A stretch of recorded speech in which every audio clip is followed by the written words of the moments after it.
médiathèque a mis en place son service de prêt à emporter. Et alors n'hésitez pas à prendre rendez-vous, à nous téléphoner, à nous envoyer un mail. Nous sommes disponibles pour vous faire part de tous nos conseils de lecture pour cette période où la médiathèque est fermée. Et aujourd'hui, justement, je voulais vous parler de 3 livres qui sont disponibles actuellement, que vous pouvez emprunter et que je vous conseille vraiment. Le premier roman dont je vais vous parler s'appelle Ce qu'il faut de nuit. Il est écrit par Laurent Petit-Mangin. C'est son premier roman et il a obtenu en 2020 le prix du meilleur roman de la rentrée littéraire, c'est le prix Stanislas. C'est un roman qui est bouleversant et qui raconte l'histoire d'un père qui élève seul ses 2 fils après la mort de leur mère. Et ça raconte le quotidien pendant 10 ans de leur vie après ce drame, jusqu'au jour où l'un des fils s'engage au sein de l'extrême droite, alors que son père, lui, est cheminot et plutôt orienté à gauche politiquement et n'avait rien vu venir. Un fossé se creuse entre les deux, entre ce père qui continue d'aimer son fils et qui est déchiré, et le fils qui a adopté de telles idées politiques. On sent qu'un drame est en train de se jouer qui est inéluctable et je vous invite vraiment à le lire pour découvrir cette histoire qui est vraiment captivante.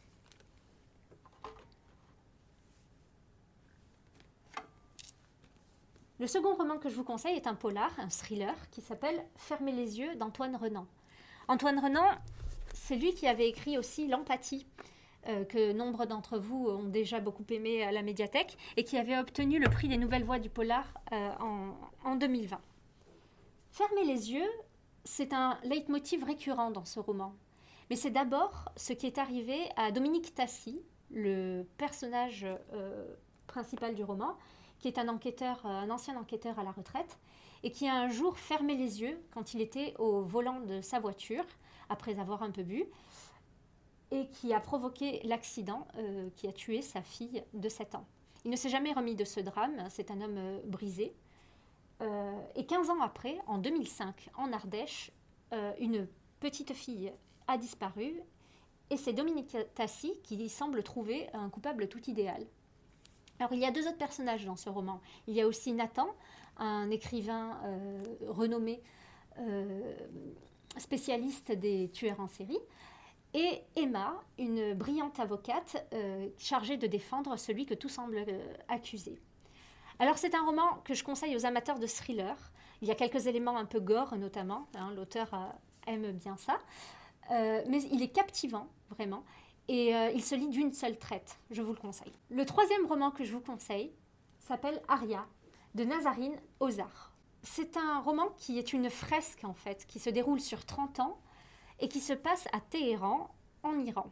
Ça raconte l'histoire d'une petite fille qui est trouvée en fait quand elle est un tout jeune bébé par un homme pauvre et modeste qui décide de la prendre chez lui et de l'appeler Aria.